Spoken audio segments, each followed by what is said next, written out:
Sesión 10. Continuamos con el tema de los mitos que rodean a la violencia familiar y la violencia de género. A partir de que reflexionemos sobre los mitos que rodean a la violencia familiar y a la violencia de género, entenderemos con mayor profundidad y claridad cómo son esos fenómenos tan devastadores en la vida de los seres humanos.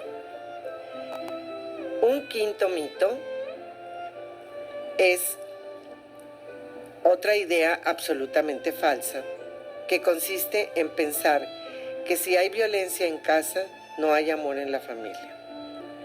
Desafortunadamente, muchas personas crecen en ambientes hostiles, agresivos y donde no suelen mostrarse los sentimientos de solidaridad, de respeto, de cariño y de servicio. Hay muchas familias que imponen sobre todo a los varones de la casa conductas rudas donde no se les permite expresar sus sentimientos. Mucho menos se les permite llorar o mostrarse sensibles. Y este es un grave error de crianza que se comete sin intención seguramente, pero sucede y se afianza en creencias, en el mito de pensar que los hombres no lloran.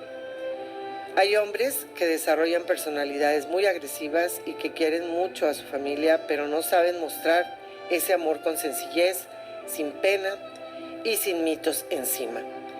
Pero quien no está dispuesto a cambiar esa actitud hostil, frecuentemente destroza la unidad familiar. 6. Otro mito consiste en pensar que las mujeres que son maltratadas se quedan ahí porque quieren. No es así. A nadie le gusta ser maltratada.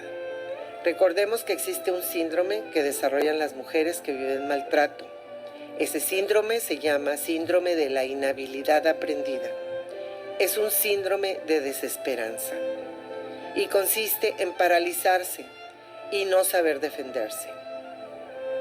Muchas veces, erróneamente, piensan que es mejor mantener a la familia unida, sobre todo si hay hijos. Pero debemos pensar que los padres nos convertimos en los modelos de las conductas que irán desarrollando nuestros hijos. Y es ahí donde cabe reflexionar y preguntarnos: ¿es bueno que mis hijos aprendan a vivir en ambientes violentos donde se naturaliza el uso y la recepción de la violencia? ¿Es bueno? ¿Esto deseo? A partir de lo que te contestes, tendrás que ir planeando tu forma de vida, esa que sí quieres vivir. Mito número 7.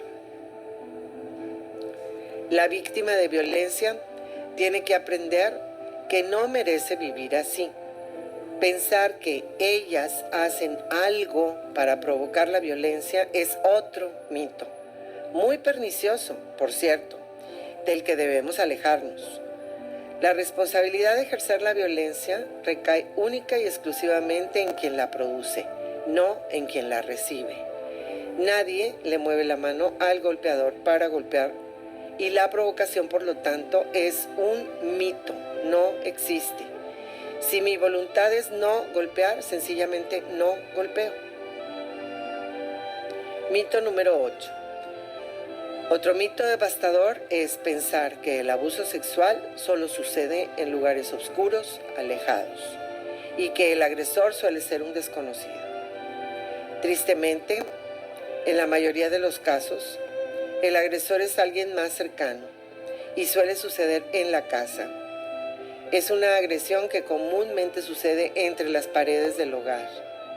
En este sentido, por más doloroso que pueda ser, es muy importante afrontar esas situaciones que son muy desgarradoras, pero más dañino es no atenderlas. El abuso sexual puede ir desde simples tocamientos hasta violaciones.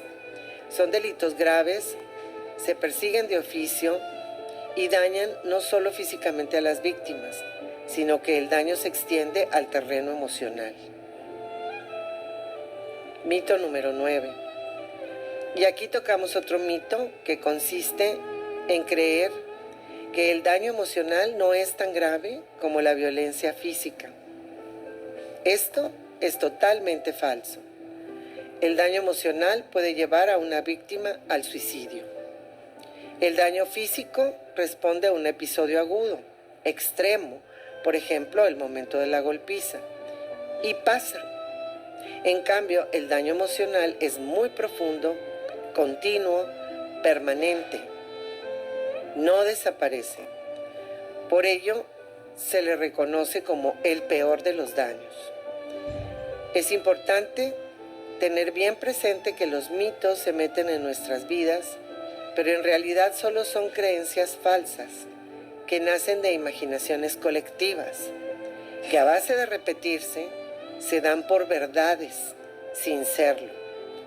Estemos siempre atentos para diferenciar los mitos de lo que sí es realidad y evitemos en lo posible reproducirlos o caer en ellos.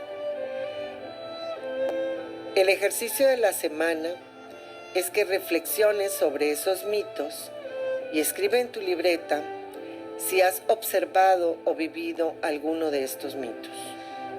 Toma uno de ellos, por ejemplo, el que dice que las mujeres que viven maltrato se quedan ahí con su maltratador porque quieren. ¿Qué opinas sobre esto? Ahora que tienes más información sobre los mitos, ¿crees que hay alrededor de esa frase una frase que agrede a las personas que viven violencia? Continuamos la próxima semana.